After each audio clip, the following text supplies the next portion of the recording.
People of Gibifire, I am here to talk to you about Conan no Gibifire. Gente, esse episódio eu vou tentar falar um pouco mais rápido, porque tem muita coisa de contexto editorial, tá?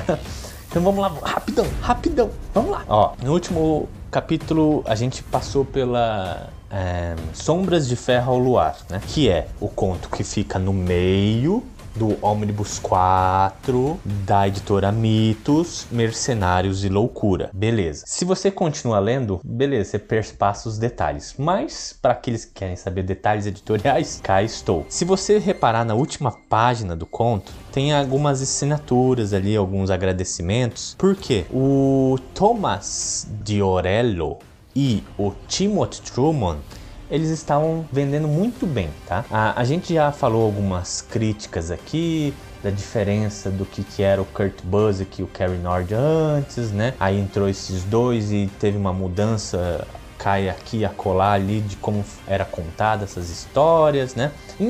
Independente disso, minha gente, você tem que dar o braço a torcer. A Dark Horse estava vendendo muito Conan naquela época. Tanto que os caras falaram assim, ó, acho bom a gente dar uma evoluída nessa parada aí, porque, cara, se a gente tá vendendo bem, vamos vender mais. É tipo, lembra do Fênix Negra no X-Men? Tipo, vendeu pra cacete. Então, nossa, vamos vender mais, vamos fazer mais revista mutante. Aí começou a brotar Wolverine, começou a brotar novos mutantes, né, para lá e para lá. A Dark Horse olhou aqui, teve uma fase elogiadíssima do Cary Nord e Kurt Busiek. Beleza, trocou a equipe, mas a parada continuou vendendo muito bem, né? Então, se você tem críticas quanto ao Thomas Diorello e o Timothy Truman, beleza, mas os caras estavam fazendo uma coisa até razoavelmente bem, né? Tanto que os caras falaram, vamos fazer mais revista de Conan. O que se sucedeu? Essa parceria, eles foram fazer o Rei Conan. Então, aqui no Brasil foi recentemente publicado Rei Conan depois de todos os outros homens do Conan. Dá a impressão que o Rei Conan realmente veio depois. Mas não, cara. Lá nos idos de 2007, 2009, a Dark Horse falou assim, ó, vai ter a série regular de Conan, né, como estava sendo construída, em ordem cronológica, mas em paralelo a gente vai ter essa dupla aí de destaque fazendo o Rei Conan, tá? Mas isso é papo para outro episódio, que com certeza a gente vai abordar essa fase do Rei Conan mais para frente. Mas o que se sucedeu então com a revista regular do Conan? Eles contrataram um cara para fazer e adaptar um outro conto que se chama A Rainha da Costa Negra. Isso a gente vai falar mais para frente, mas por enquanto lembra que tem que ter os insertos, né, os enxertos de história que ligam um conto daqui a um conto de lá, né? Então isso sempre teve na linha editorial do Conan. Não vai ser diferente aqui. Esse cara já começou a trabalhar lá para adaptação da Rainha da Costa Negra, né? Faltando então alguém para adaptar esse elo de ligação. Cara, isso foi muito legal. Sabe por quê? Quem que eles chamam? Eles chamam o senhor, o magnânimo, o maravilhoso Roy Thomas. Para quem ouve o Gibifire, sabe, né, que eu sou um fã de carteirinha, assim, do Roy Thomas. Eu adoro tudo que esse cara fez na carreira dele, né? Tudo foi maravilhoso. Eu sempre tento ler tudo que esse cara faz, porque realmente o cara foi um mestre. Para quem não conhece, saiba que o Roy Thomas já fez muita história lá nos anos 60, escrevendo X-Men. Depois ele assumiu o editorial da Marvel e trouxe várias coisas, por exemplo, Tarzan, Kull, Conan, Elric. Então ele estava tentando trazer esses materiais da literatura para os gibis da Marvel, né? Sendo o mais famoso, é claro, o Conan, né? Que, nossa, no Conan da Marvel dos anos 70 foi, assim, estrondosamente publicado e republicado, né? Principalmente ao que a gente chama hoje de A Espada Selvagem de Conan, né? Que era um material mais adulto, mais violento, bababá, e desenhado pelo John Buscema. Dito isso, temos uma lenda do Conan voltando a escrever Conan. Cara, isso foi muito legal, cara. E então, mesmo para quem não leu, assim, digo, vai bater o olho na revista do Conan da Dark Horse, né? Sabendo que tem todo esse histórico da Marvel, Conan da Marvel pelo Roy Thomas, já fica empolgado, cara. É muito legal mesmo sabendo que tem essa lenda retornando, né, ao pincel do Conan, se você entendeu o trocadilho. Já vou adiantando, né, que muita gente não gosta muito dessa parte, ela é super corrida, bababá, tem todos os seus defeitos, mas pra mim, eu ainda acho que é um material super legal, que é intitulado A Estrada dos Reis. E isso já mostra, cara, como é conhecedor do mundo de Conan, né, da era iboriana, esse Roy Thomas. Porque a Estrada dos Reis é uma estrada que realmente, né, foi inventada pelo Robert E. Howard, mas ela nunca teve uma história centrada em si. E o que acontece? Ela sempre estava ali passeando pelos contos, né? Tipo, vamos lá, então a gente tem que chegar na Estrada dos Reis. E vamos, né? Então ela estava sempre ali, mas nunca ela foi um foco, muito menos um título de uma história, né? Então vamos lá. No último conto, né, o Conan virou pirata, ganhou a sua galega ali, né, pra comandar. Então eles estão ali vivendo. A princesa, lembra que ele estava com uma princesa de Ophir? Ela começa a ter uns sonhos, que ela tem que voltar lá pra Ophir. Eu não sei se eu cheguei a falar o nome dela, Olivia. Tanto que o Conan dá o nome do barco, né, de Olivia. Primeiro ele dá um nome escroto lá, tipo a rampeira.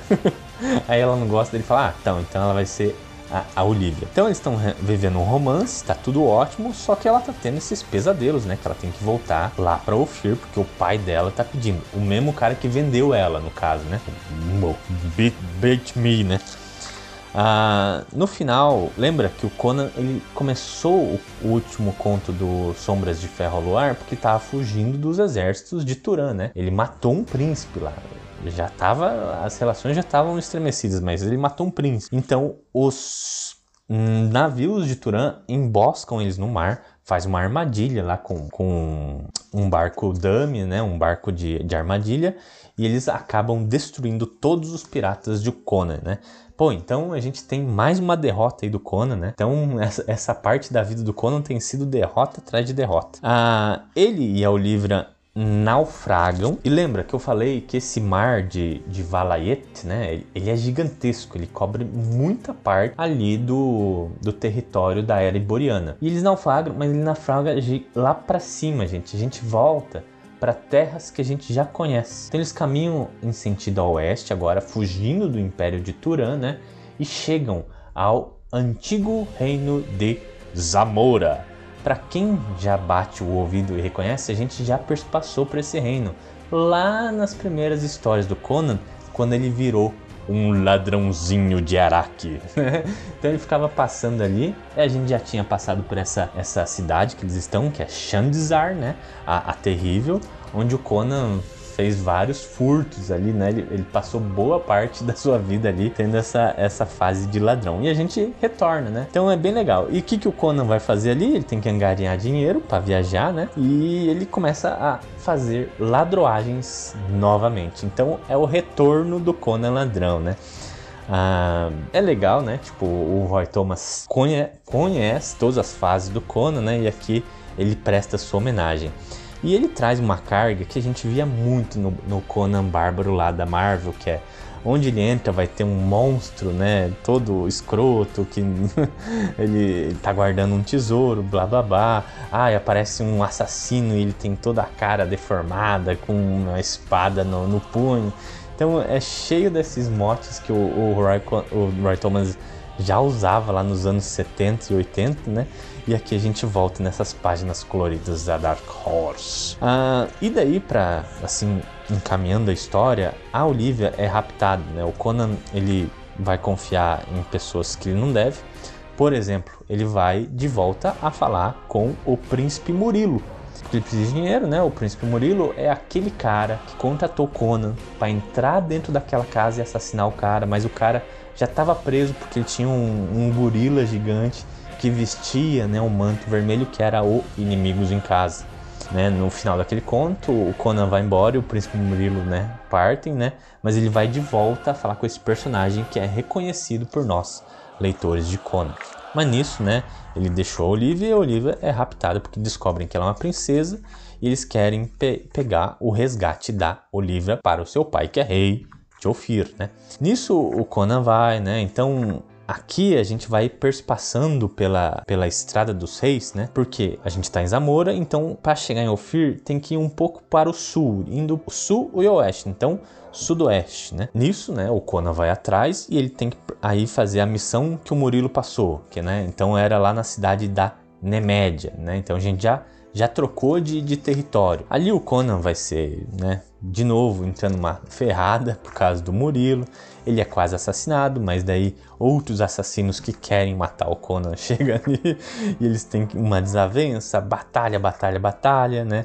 E o Conan meio que sai dessa, mas, né, correndo de assassino de todo lado, né? Nisso o cara realmente chega em Ofir, né? Chega a entregar, né? Tentar bajular, né? Ali, pegar a recompensa dele. Para sua surpresa, o rei fala assim: se fudeu, meu irmão, não vou pagar nada, prenda todo mundo, vai pra forca. Então eles vão ser executados, tanto a filha, quanto a Olivia, né, quanto o captor, né, se fudeu o pau no cu. Nisso, o Conan finalmente chega, né, para salvar a Olivia. Na hora da execução, né, mata o executor, eles fazem um plot ali, começa a bater em todo mundo, tem até um general de Ofir que tá ajudando ali, tem um mago que se ferra. Então você vê que as coisas vão acontecendo muito rápido mesmo. Nisso, o que estava acontecendo era porque o rei casou com uma mulher que tinha um anel que se chama Estrela de Corala, tá? Muito importante você lembrar desse nome, porque ela estava controlando o rei. Então o rei, quando ele vendeu a Olivia, ele não estava no seu sentido, ele estava sendo controlado por essa pessoa, né, que tinha esse anel fudido aí, que controlava o rei. Então isso justificava as ações do rei de vender a filha, quando ela chega manda executar todo mundo, né? Enfim, eles então, né, aliviam o rei desse fardo, né? O rei até volta aos seus sentidos, né? E ele fala, vou recompensar todo mundo. Nisso, a gente tem até uma quebra ali, porque a Olivia também estava feliz com o Conan, mas ela tinha esse ansejo de voltar para a realeza com o pai. E nisso o Conan fala assim, acho que você também deve ficar aqui, né? Minha vida é muito perigosa para você, né? A gente se gosta, mas, né, pode dar muito ruim. Tanto que até tem uma entrada ali de um generalzinho ali de Ofir que fica meio que, Olivia, você é tão bonita, bababá, né? E o final desse conto é bem legal no sentido que chega aqueles assassinos que estão lá desde Zamora atrás do Conan e o Conan vence no detalhe, porque ele tinha visto alguns demônios do deserto que gostam de ouro, né? No final o Conan fala assim, não vamos batalhar, tó esse ouro aqui, né? Sabendo que esse verme vai pular atrás desse assassino e pegar o cara, porque ele é atraído por esse metal, né? Por esses moedas de ouro, né? E o Conan fica olhando assim, fácil vem, fácil vai. Né? Mas enfim, ele tá livre dos assassinos, né? Tá livre agora para fazer o que ele quiser nessa Estrada dos Reis. Mas agora eu vou parar por aqui, porque lembra daquele cara que raptou a Olivia? Ele chegou a pegar aquele anel da feiticeira, que é a Estrela de Corala. Quando ele chega para vender, né, tem um vendedor que fala assim, eu tenho que levar esse anel lá para minha região, que é Zamboula. O que tá acontecendo aqui, gente? O Roy Thomas, muito espertinho, ele tá semi-adaptando um conto do Robert Howard, que é Os Homens Comedores de Como é que é? Os Comedores de Homens de Zamboula, né? Que é um conto do Robert Howard, que a gente vai falar dele no próximo programa. Por quê? A Dark Horse nunca adaptou esse conto para a cronologia deles. Mas, né, visto que, né, que até o Roy Thomas está dando esse aceno, porque essa joia vai sim chegar em Zamboula, que vai desencadear todo aquele evento lá de Zamboula, tá? Então a gente vai inserir esse conto do Robert Howard aqui, né? No meio da série da Estrada dos Reis. Mas eu acho que vale até porque a gente terminou com o Omnibus 4 da Mythos, né? O Omnibus 4 da Mythos também ele termina no meio da série do Estrada do Reis do Roy Thomas, né? E eu achei que fica bacana, né? Então a gente tem esse tipo, Estrela de Coral, tem que ir lá pra Zambola, né? Então vai ficar bacana, né? A gente termina o quarto ônibus e vai falar um pouquinho desse conto original do Robert Howard, Os Homens, os Comedores de... Caramba, que trava-língua. Os Comedores de Homens de Zambola. Mas isso é um papo para outro podcast. Por favor, compartilhem, comentem o que vocês estão achando aí, né, dessa cronologia da Dark Horse.